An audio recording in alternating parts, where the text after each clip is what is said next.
Give us a general overview. Well, a general overview, I think the substance of this collection is some images from a box of photographs that my grandfather gave me. And this is a photograph of him that I took when I was in my teens. And so he knew that I liked pictures. His name is Commodore Hendricks.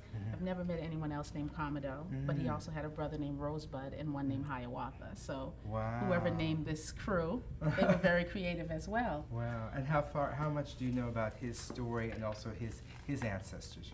I know he told me that his grandparents were slaves. He was a lumberman and also a farmer.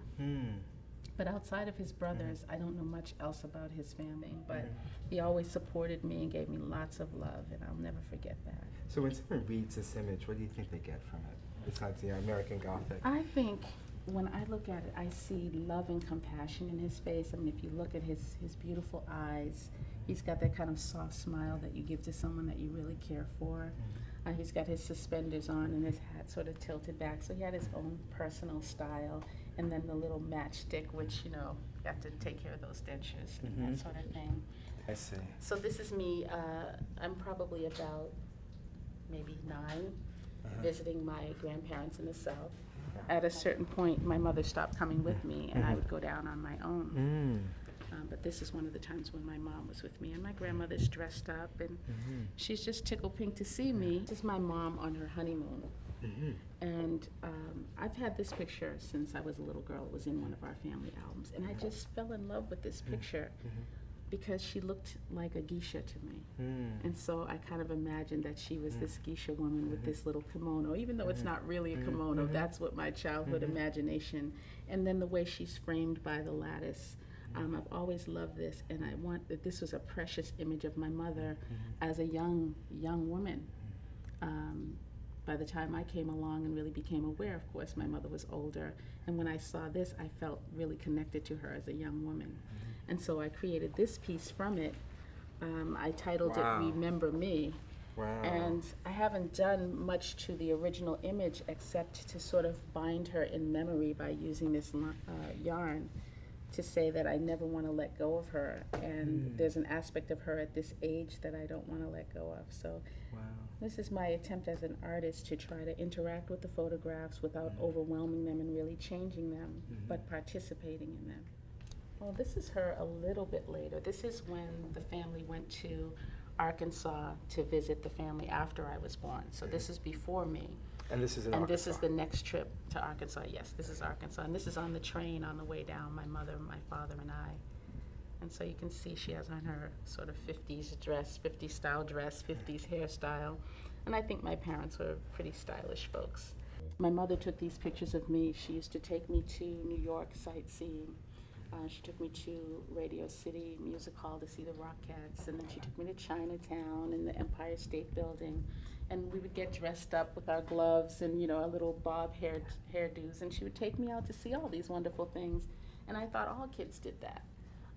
But I was an only child, and she was able to do those things for me, and I think it really opened up my world. It's almost like a kind of a performance piece. You in front of the Greyhound, right, in front of Radio it's City. just great Absolutely. images, that normally we don't see of ourselves, in terms of travel. Now, when did they come to Boston, and why did they come to Boston? Well, my mother lived here. She was born here. My father joined the Navy, and he found his way to Boston and met my mother, and they fell in love and decided to get married. This is my father, and these are all of my boy cousins, the 2 younger ones in the caps, and then the 3 that are over probably 10, they get to wear the fedoras.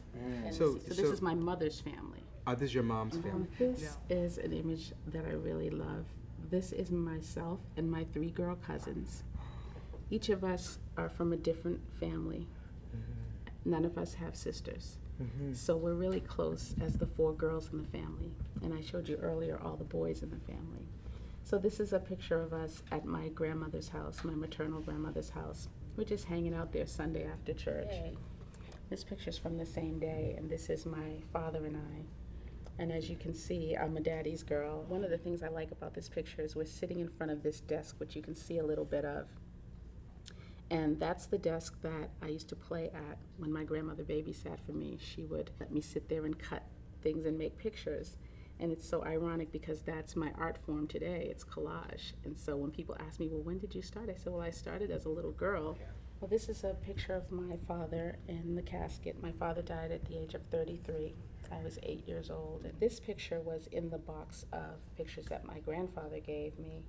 And I was just, going through the pictures, just really enjoying it. And all of a sudden, this was the next picture. And it was so shocking to me because I've never seen a picture of a person in a casket, a person who's dead. And then it was my father on top of that.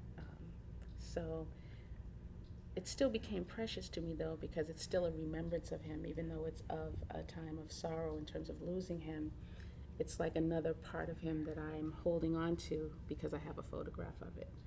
And photography for me is always a way of holding gently onto a memory or a person or something like that. And that's why I've always been drawn to it. We were just talking about sort of the roots of my main art form, which is collage. And this portrait is made up of bits and pieces of paper, and I love assembling portraits this way.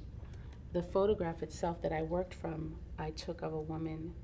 She was in a restaurant, and she had this beautiful profile. Someone said she reminded them of Cicely Tyson and Miss Jane Pittman.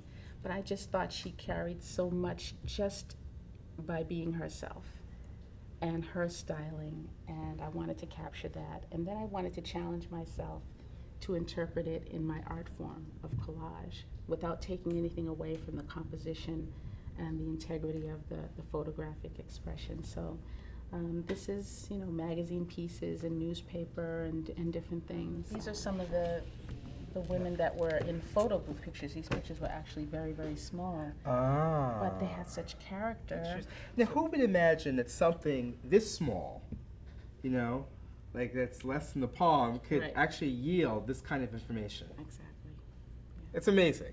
It's just amazing. Just actually changing the scale is an act of art, a creation. Exactly. And I did an installation with the photo booth pictures in a grid on the wall, and then I had enlarged them all to 8x10s and put them in a grid next to it. And these people just became so important, even though I don't know their names, I don't know their backgrounds, but they just became a representative of African American life, character, personality, strength, beauty. So many things came out of these. And as you say, it began from this. So, Ekua, do you know these folks? I don't. They were part of the collection that my grandfather gave me. So you say initially they were strangers to you. Does that mean that they've become a little, these people whose names you don't know have become a little bit more intimate? Absolutely. In what way? I would say in the beginning, even though they were strangers, And you can I was enchanted with them, and I wanted to know them, and I wanted to be in dialogue with them. So then I began to spend time and look at hairstyles and just style, body language, and eyes and expression. And I think that that's how we're talking to each other. That's how they're talking to me with how they presented themselves to the camera that day. That day that they sat down for eternity and said, here I am. This is how I want to be remembered.